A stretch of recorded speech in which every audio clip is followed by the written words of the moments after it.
कोई क्या बोलता था डब्ल्यूपीएल क्या है जब हम लोगों ने शुरुआत किया था।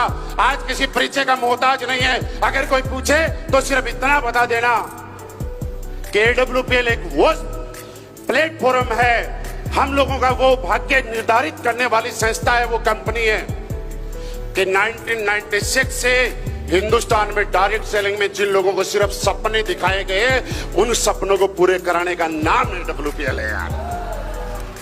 1996 से लेकर आज तक पूरे हिंदुस्तान में नेटवर्क मार्केटिंग को लेके जो नेगेटिव माहौल था, उस नेगेटिव माहौल को पॉजिटिव करने का नाम असली बेस वेलनेस है यार। तब से लेकर आज तक जो लोगों को डायरेक्ट सेलिंग करने वाले को एक अच्छी नजर से नहीं देखा करते थे, लोग बात करना पसंद नहीं किया करते थे, उनको एक अच्छी पहचान दिलाने का अगर हिंदुस्तान में किसी कंपनी ने काम किया है तो उसका नाम है डब्ल्यूपीएल है यार। ऊपर वाला हर इंसान को एक मौका जिंदगी में पक्का देता है, याद रखना। इस दुनिया में अमीर बनने के लिए, कामयाब होने के लिए ऊपर वाला जिंदगी में एक बार आपको मौका पक्का देता है। वो किसी भी रूप में हो सकता है। फर्क इस बात से है कि आप उस मौके को एक्सेप्ट करते हैं या आप उस मौके को नजरअंदाज करते हैं। जिन लोगों ने स्वीकार किया वो आपके सामने खड़े हैं, और जिन लोगों ने नजरअंदाज किया वो आज ये भी बोल रहे हैं कि ज्वाइन तो हमने भी किया था, हमारे सामने ये अपॉर्चुनिटी आई थी, लेकिन हमने अपने घर के गेट नहीं खोले और उनको भगा दिया। दोस्त, फर्क इस बात से नहीं पड़ता कि लोग क्या कहते हैं क्या नहीं लगते। मैं जब इस इंडस्ट्री में आया था और मैंने जब पहली बार इस प्लान को देखा था, मुझे तो समझ में आई थी। मैं आपको समझाना चाहता हूं मुझे क्या समझ में आया था। मुझे बात समझ में आई थी कि हम लोग जब छुट्टी जाते हैं, घर में बैठते हैं, एक स्टूडेंट दोस्तों के साथ बैठा रहता है तो वो कुछ काम जरूर करता है। आपस में गप्पे मारते हैं, आपस में बातें करते हैं, दोस्तों की बात करते हैं, रिश्तेदार की बात करते हैं, किसी और की बात करते हैं, किसी न किसी पॉलिटिकल के मुद्दे पे बात करते हैं।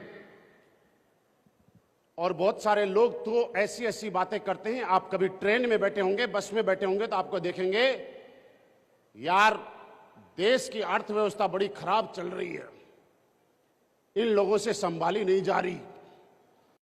और ये बात वो लोग बोलते हैं जिनको शाम को प्याज और आटा लाने के लिए घर में पैसा नहीं होता। उसको आज तक समझ में नहीं आया कि उसके घर की अर्थव्यवस्था कैसी है। उसको यह समझ में आ गया कि भारत देश की अर्थव्यवस्था कैसी है।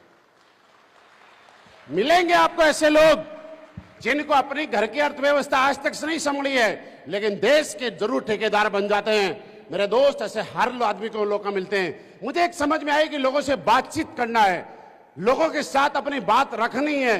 कुछ लोग स्वीकार करेंगे, कुछ लोग ना स्वीकार करेंगे। फर्क क्या पड़ता है? लेकिन सबसे पहला फर्क इस बात से पड़ता है कि आप जो काम कर रहे हो, इस काम करने की गवाही आपका दिल दे रहा है या नहीं दे रहा है। मुद्दा इस बात से है, अगर आपके जिस काम के ऊपर आपको भरोसा हो गया, यकीन हो गया, आप आश्वस्त हो गए कि मैं बिल्कुल सही काम कर रहा हूं और मैं जो काम कर रहा हूं ये कोई गलत काम नहीं है, मैं जो काम कर रहा हूं ये समाज सेवा का काम है, मैं जो काम कर रहा हूं ये लोगों के उत्थान का काम है, मैं जो काम कर रहा हूं ये लीगल काम है, मैं जो काम कर रहा हूं ये देश को आगे बढ़ाने का काम है, तो मैं एक बात बोलता हूं, पूरे जम्मू कश्मीर नहीं पूरे हिंदुस्तान के लोग एक सभा करेंगे और ये बोलेंगे कि हम आपके साथ ज्वाइन नहीं करेंगे, लेकिन फिर भी आपके दिल से आवाज आएगी कि चाहे पूरी दुनिया मेरे खिलाफ खड़ी हो जाए, मैं इस काम को करूंगा और मैं इसकी कामयाबी की बुलंदी तक लेके जाऊंगा, क्योंकि आवाज आपके दिल से आई है।